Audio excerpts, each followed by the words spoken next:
The American parasite. No one thought it could happen in North America.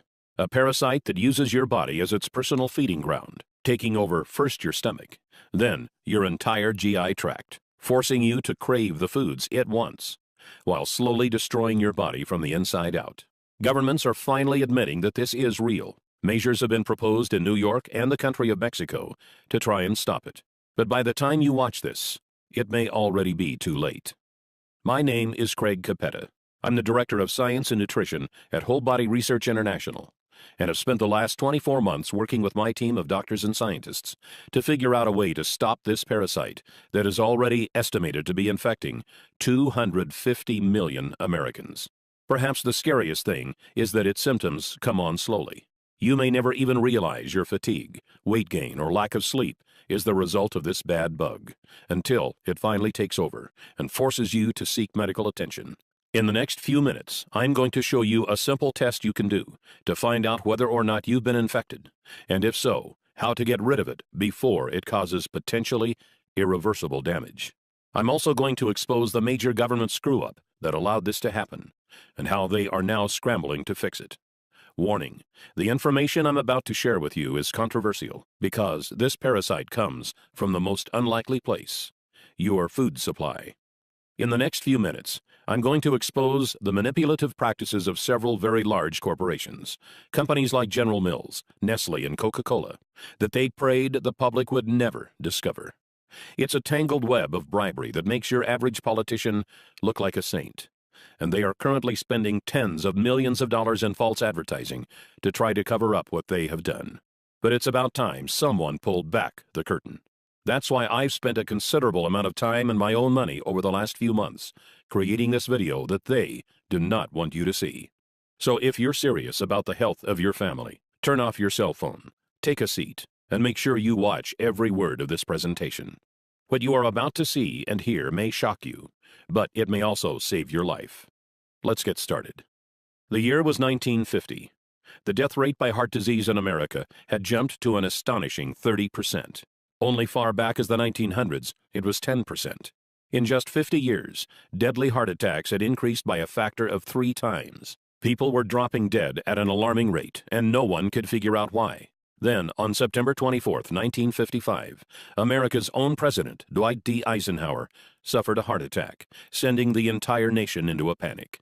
The crisis was now real. On Monday, September 26th, the Dow Jones plunged 6.5%. The total paper loss of the day was $14 billion, the largest ever, including that of the Great Depression.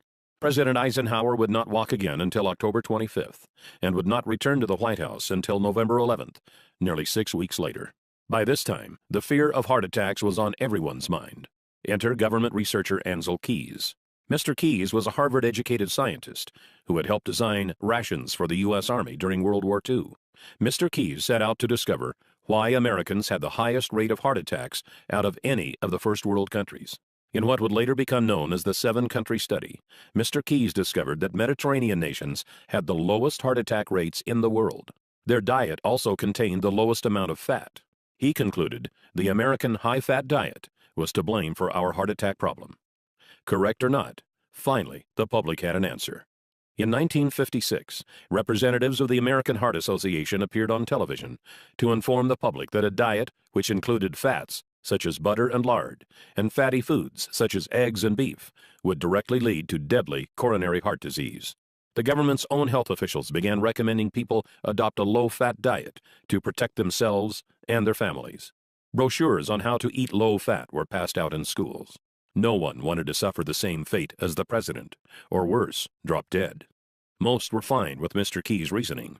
He became a celebrated hero and was even put on the cover of Time magazine, though he himself would many years later change his own opinion on the matter. For the time, a low-fat diet was universally accepted as the only surefire heart attack fix.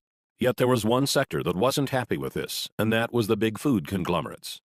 You see, previous to Keys' findings, their favorite way to flavor their foods was by adding more fat.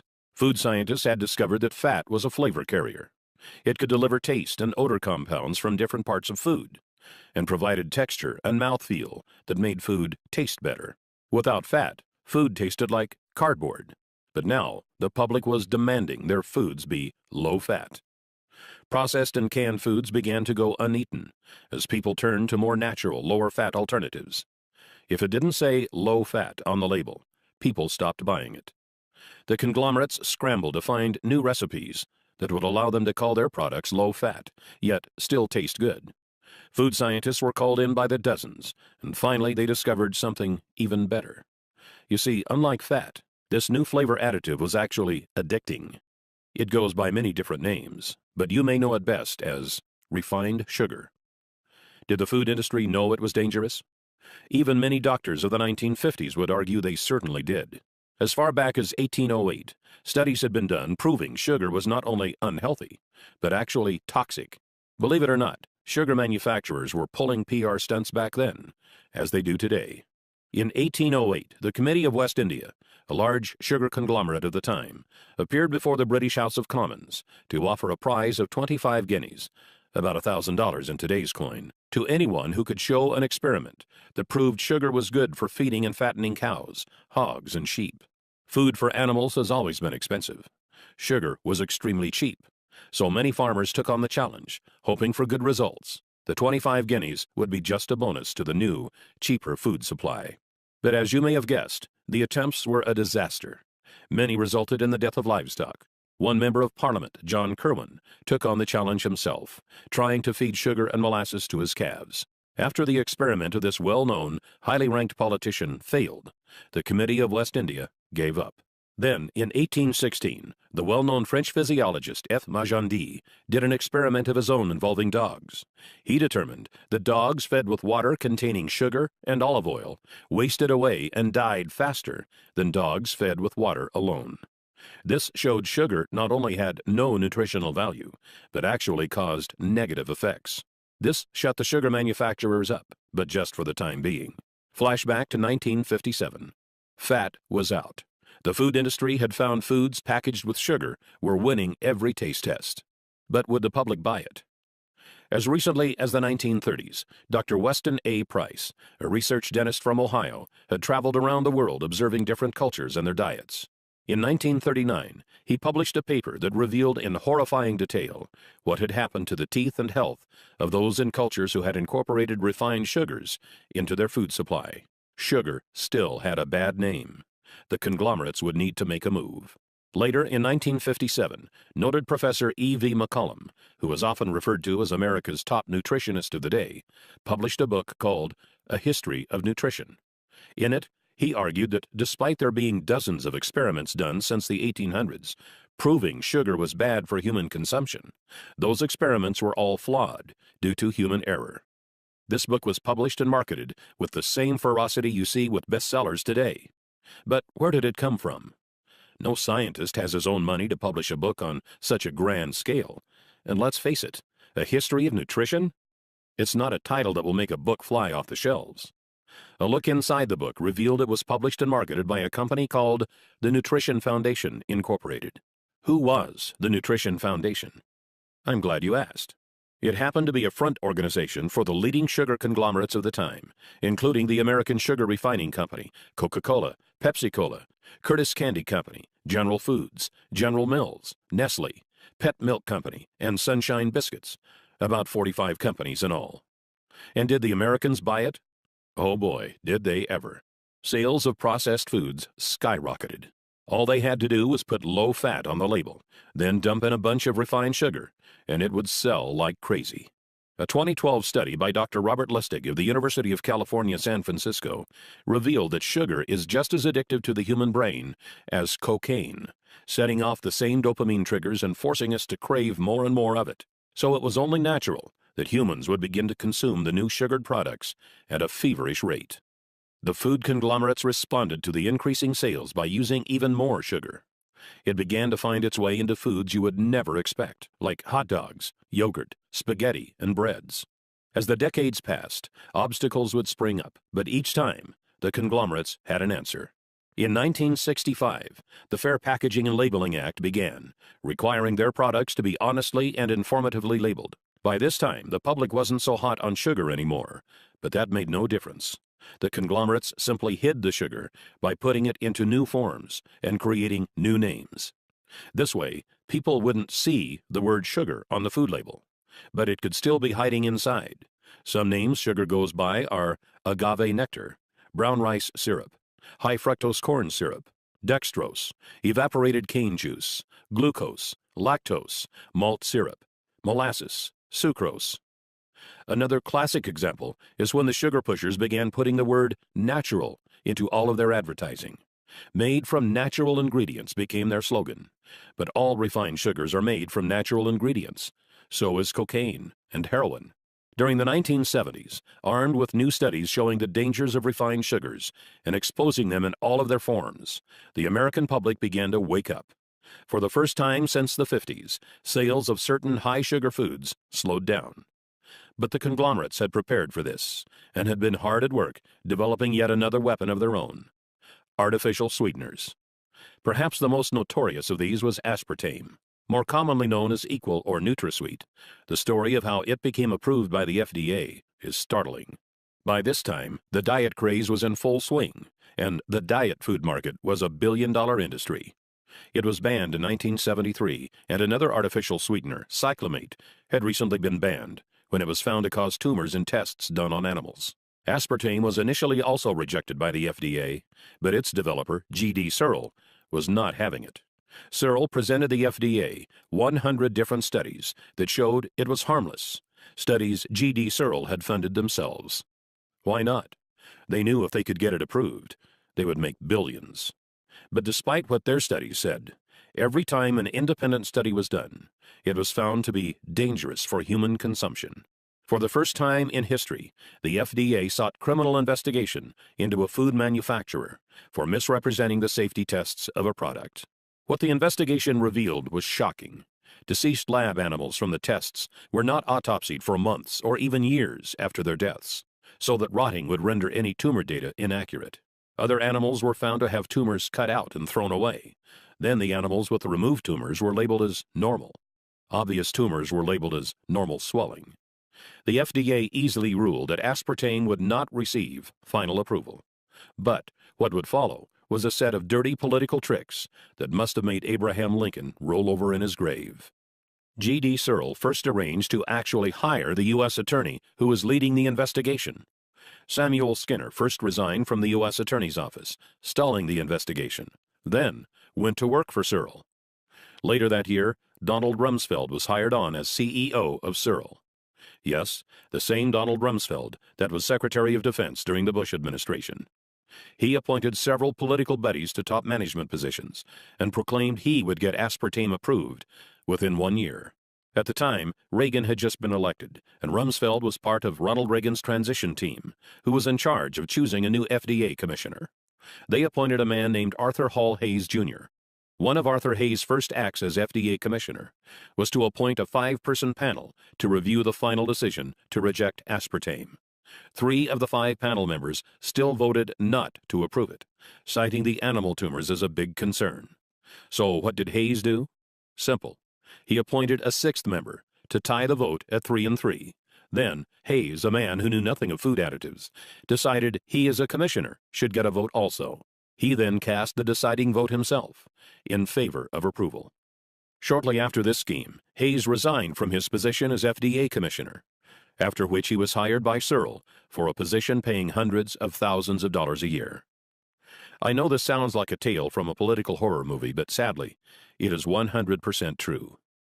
After all was said and done, aspartame was approved.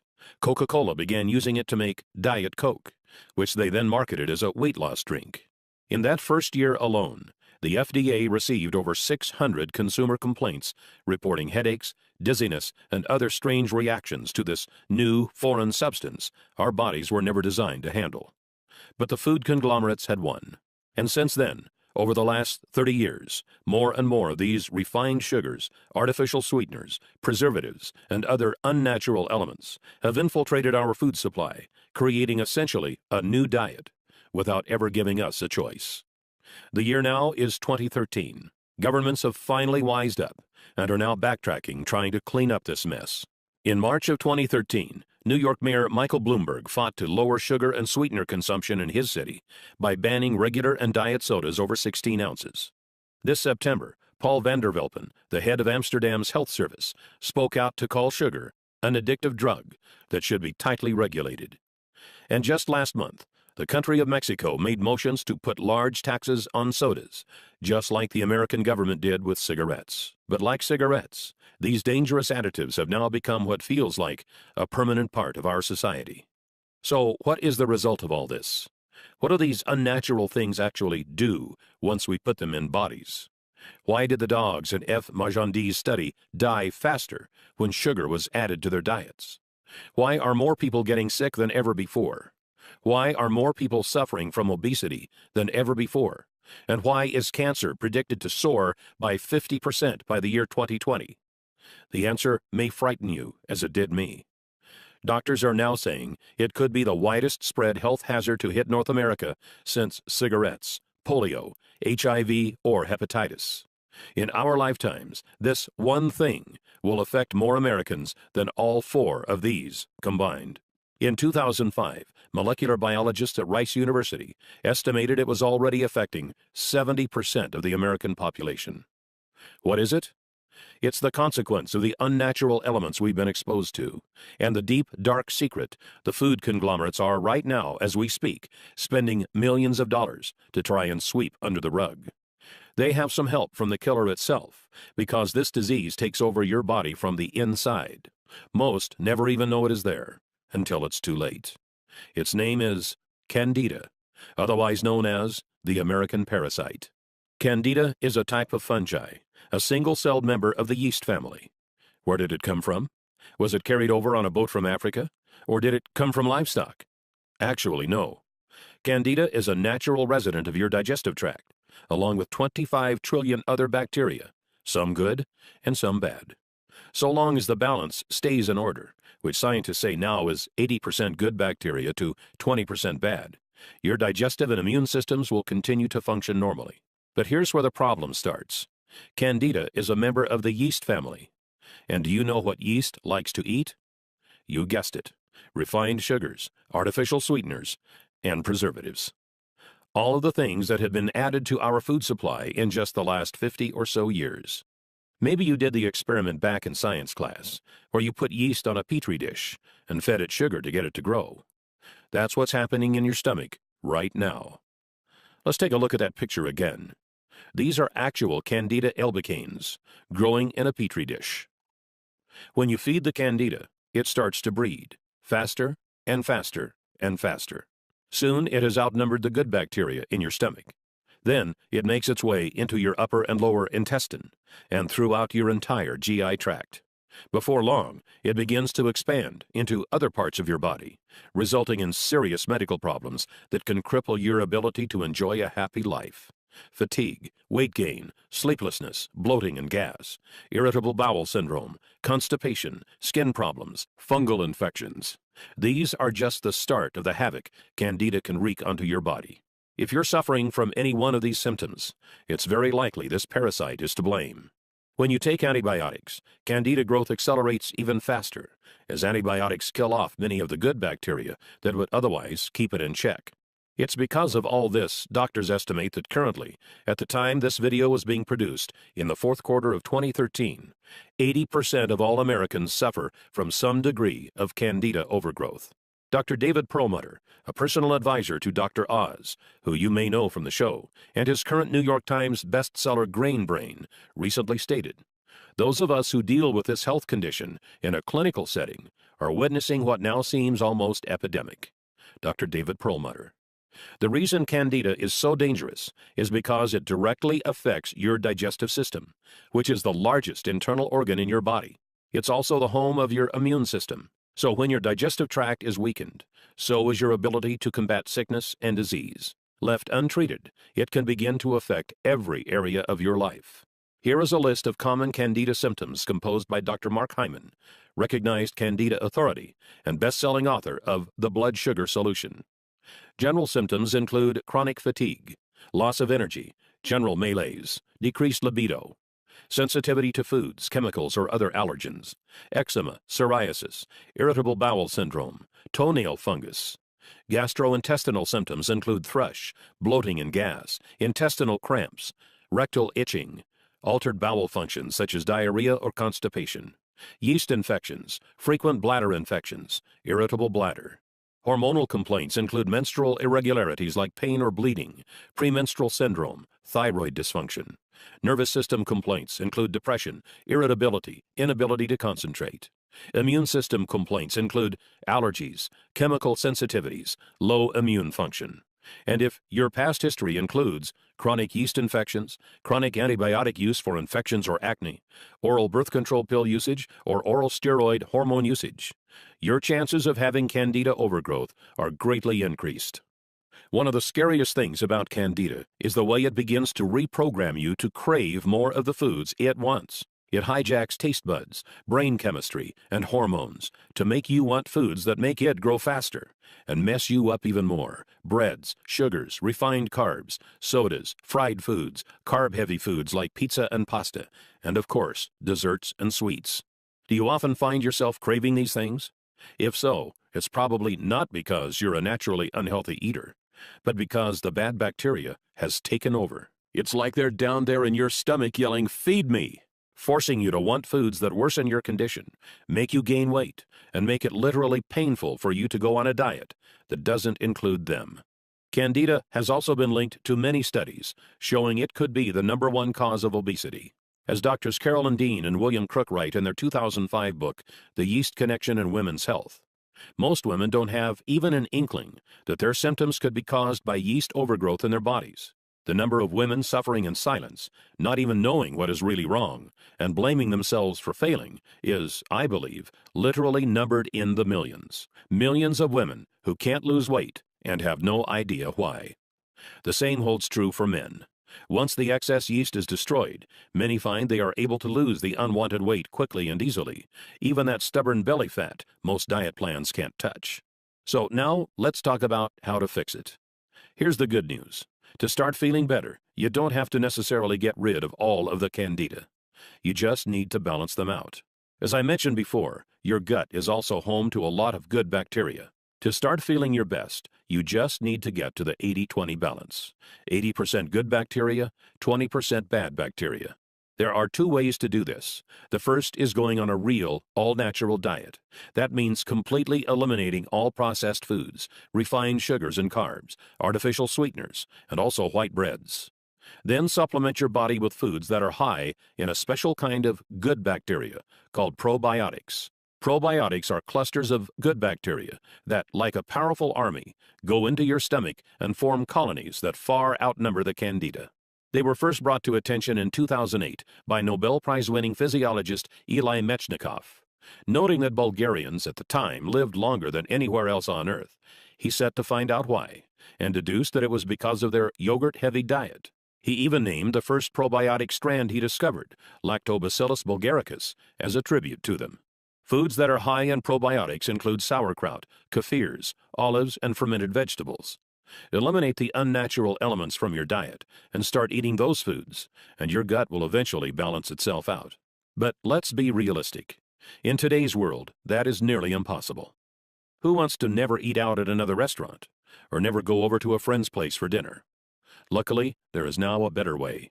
Scientists have recently figured out how to load your gut with probiotics without having to change your diet at all. They've been able to put these living bacteria into pill form, so you can take them with your meals, no matter what those meals may be. They offset the bad foods you eat, populate your gut with good bacteria, and instinctively balance you to the right ratio. Once this happens, all sorts of exciting changes can happen in your body.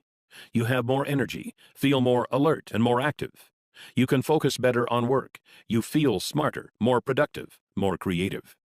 Many no longer have the need for coffee or caffeine, as your body is now able to get more energy from food and tap into it easily.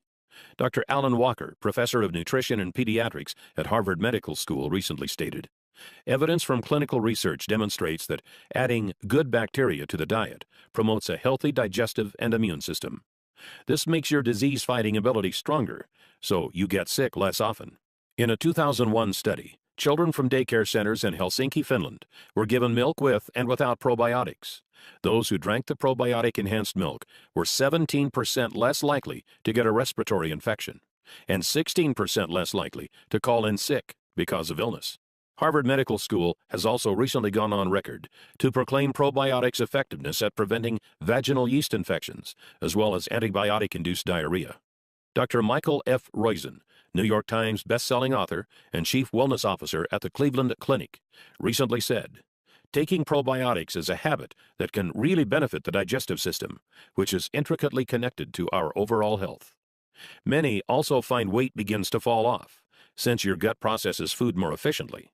If you've had trouble losing weight in the past, it could be because the candida have clogged up your digestive tract, which can greatly slow down your metabolism. You'll also notice those carb and sugar cravings fade away.